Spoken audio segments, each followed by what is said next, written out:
પાણી બચાવો, કિડની બચાવો, પર્યાવરણ બચાવો એ સંદેશ આપવામાં આવ્યો છે અને અનેક મહાનુભાવો આ તકે હાજર રહ્યા છે। મુખ્યમંત્રી ભૂપેન્દ્રભાઈ પટેલ પણ અહીંયા હાજર રહ્યા અને મુખ્ય ઉદ્દેશ એ છે કે પાણી એનો યોગ્ય ઉપયોગ કરવો જોઈએ, પૂરતું પાણી પીવું અને એની જરૂરિયાત છે એ તો છે જ, પણ સાથે કરકસર પણ રાખવી એ પણ કહેવામાં।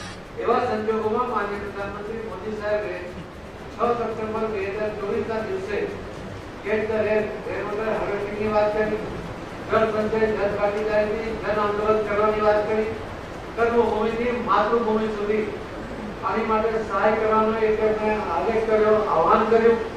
તેનું પરિણામ એ આવ્યું કે આપણે લગભગ 1.5 વર્ષની અંદર આપણે 1,55,00,000 એકર સ્ટ્રક્ચર લોકોના સહયોગથી આપણે બનાવી શક્યા છે।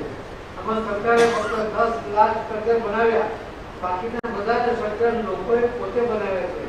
આજે મોદી સાહેબના આહ્વાનથી પ્રતિસાદ મળે છે, જે રીતે લોકોની વાત સ્વીકારે છે એનું પરિણામ આપણને દેખાય છે।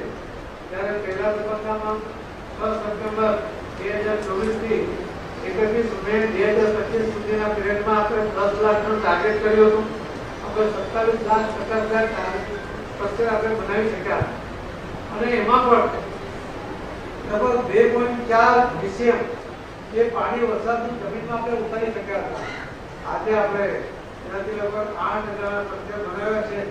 આપણને વિશ્વાસ છે કે આનાથી લગભગ 15-16 BCM જેટલું પાણી જમીનમાં ઉતરશે અને પાણીના જે જળના સ્તર નીચે રહ્યા છે એ ઉપર આવશે, પાણીની ક્વોલિટી પણ સુધરશે।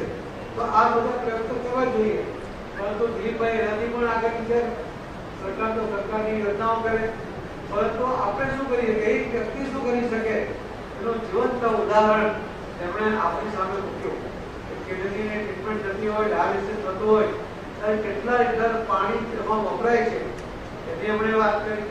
એની સાથે પ્લાસ્ટિકને કારણે વપરાતા પ્લાસ્ટિકને કારણે પર્યાવરણની જે સમસ્યા સર્જાય છે એની પણ આપણે વાત કરી અને એમાં આપણને જાગૃતિ લાવવાનો પ્રયત્ન કર્યો।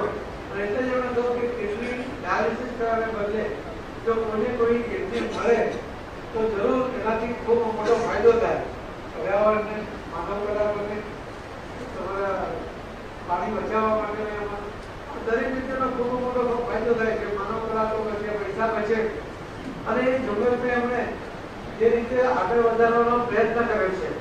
આજે આપણે ધ્વનિથી થતા પ્રદૂષણ માટે પણ એ વાત અંદર ઉભેલી છે અને જ્યારે કોઈ વાત કરે છે ત્યારે એની પર 100% એ અમલ કરતા હોય છે।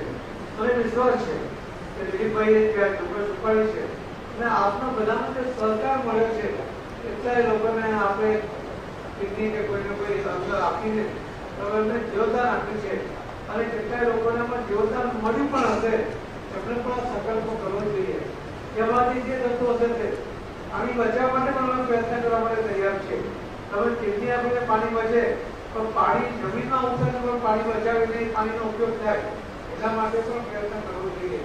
તમે જે રીતે હવે કમિટેડ છો, તમે તો કેટલાક લોકો લાભાર્થી છે, કેટલાક લોકો ડોનર છે। આ બધાને જ્યારે દિલીપભાઈ ભેગા કરે છે ત્યારે એમના મનમાં જે શુદ્ધ ભાવ હોય છે કે મારે સમાજને એક પાછું આપવું છે, મને જે મળ્યું છે તેને મારે ફરીથી લોકોને અર્પણ કરવું છે અને નિસ્વાર્થ ભાવે જ્યારે આ સેવા કરે છે અને ડોક્ટર